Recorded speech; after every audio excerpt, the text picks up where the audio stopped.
Are you afraid of your high cholesterol levels? Well, let me tell you. Did you know that women with high cholesterol levels live longer? And this was published in the BMJ, the British Medical Journal, which is a peer-reviewed journal, a very respected one. So there's much more. When I get a patient's cholesterol panel, there's much more I have to look into before telling him or her that this can or cannot be a problem. So what's really going on? Do you have a high cholesterol level and do you have high inflammation markers? Okay. But it's not the cholesterol itself that's going to cause atherosclerosis. It's there when it happens, but it's not the one to blame for. Who do we have to blame for atherosclerosis? Inflammation. How can we measure inflammation? Well, as a matter of fact, we have plenty of markers and we usually ignore them. So, first of all, let's see. You have to check your ApoA and ApoB levels. You have a very simple ratio. It's apolipoprotein A and apolipoprotein B. ApoA is the number of particles of HDL, for example.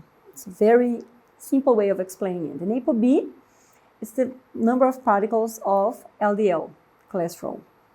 So, if you have high ApoB levels, then you have many particles of LDL. Let's think about LDL as ships, okay? Ships that carry people around, yeah? People are cholesterol. The LDL is the ship. The ApoB is the flag of the ship, like the parrot ships, okay? Well, if you have lots of ships and you distribute these people in all the ships, your ships are not so full, right?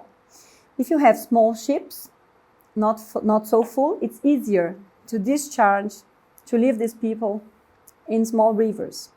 If you have these big boats, right? Small, like 5 big boats carrying everyone. Big boats, they're not so simple to stop in the stream and leave people.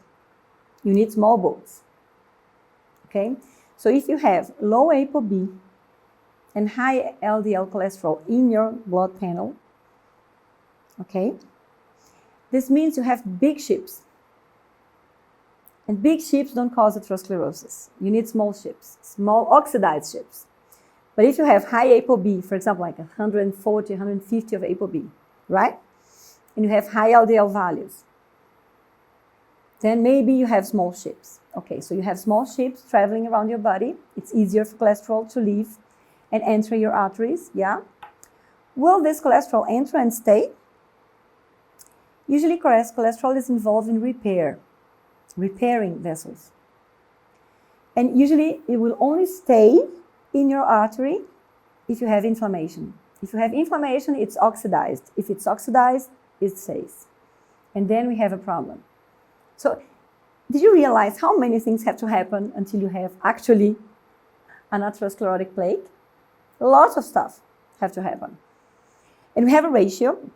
It's called ApoB, ApoA1 ratio. So you divide one by the other. If it's 0.6, 0.7 or lower, you have a smaller risk, a smaller cardiovascular risk. So this is better, right? And is this all of it, Janaina? No, it's not. So now we know if you have big particles, small particles, okay? How do we know they're oxidized? Well, and if you really want to know how many small boats you have, big boats, medium boats, we have the NMR test, in which you actually go there and look and see all the particles you have, the size of the particle. We have 5 types of HDL, not one. And this is a much more precise test. It's more expensive too. And usually we don't need to do it because we can infer stuff with the ratios, okay? Another ratio that's very interesting is the triglyceride by HDL ratio. If you divide one by the other, and if you have a value lower than 2, for example, most likely you have bigger LDL particles, which is the A profile, okay? So if you have this triglyceride by HDL ratio bigger than 2, then your LDL particle gets smaller in the studies, and you have the B profile.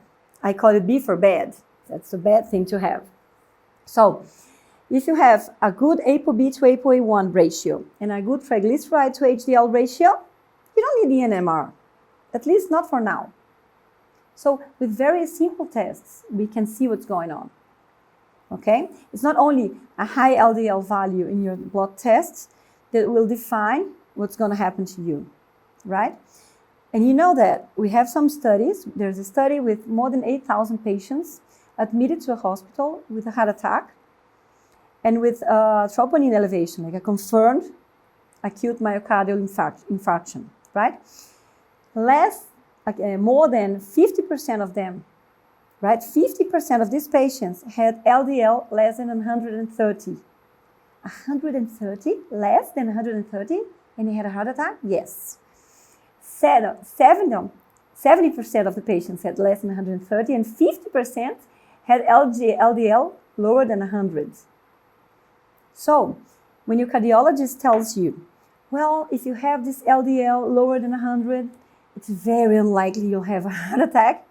That might not be exactly true, because half of the patients with a heart attack had LDL lower than 100. But almost none of them had HDL higher than 60 or triglycerides lower than 80. So if you actually look to the patients and you study the triglycerides and HDL, you'll see that maybe there are better markers than the LDL isolated. And if you do the triglyceride by HDL ratio, it gets better. So you've been lied to all your lives. I've been too. It's a bit frustrating because we all learn we have to prescribe statins to everyone for primary prevention.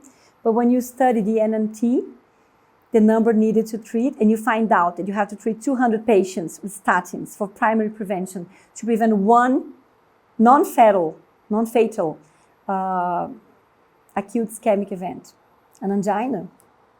And that every 50 patients you treat with statins, one will get diabetes because of the statin. And every 10 patients you treat with a statin, 1 or 2 will have pain, severe pain, muscle pain for rhabdomyolysis. It makes you think, right? Big pharma is there. We have to study more. We have to protect ourselves. But that's not all. Okay, so you have your high LDL. Okay, fine. Let's see your PCR, your reactive C protein, the ultra-sensitive one. If it's very high, you have inflammation. If it's lower than 1, okay, better. High fibrinogen levels. This means inflammation. High erythrocyte sedimentation rate. Something's going wrong here. So we have many markers, high ferritin levels, uric acid levels. These are all markers of insulin resistance.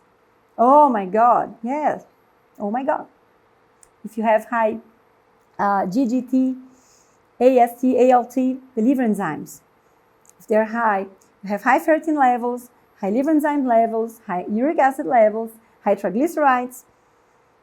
Maybe you still have normal fasting glucose levels, but if you measure your insulin in the fasted state, you'll get scared because it will be rocket high. And this is the problem, There's an elephant in the room. It's called insulin resistance, and no one's looking at it. We are only looking at the LDL. Why? Because it's easier to take statins. They lower the LDL. But that's an illusion because it will not protect you, at least not enough. How many patients I saw being amputated using the highest dose of statin, the highest dose of fibrates, but were eating lousily, eating carbs, and having high triglycerides still. If we don't change the way we look at it, the way we look at inflammation, the way we look at insulin resistance, we won't be able to prevent all the cardiovascular mortality we're seeing right now. And it will only get worse. So I invite you to check everything I said. Check it. Just check it. Read about it. And you'll see I'm right. And let's talk about it here. Okay? See you.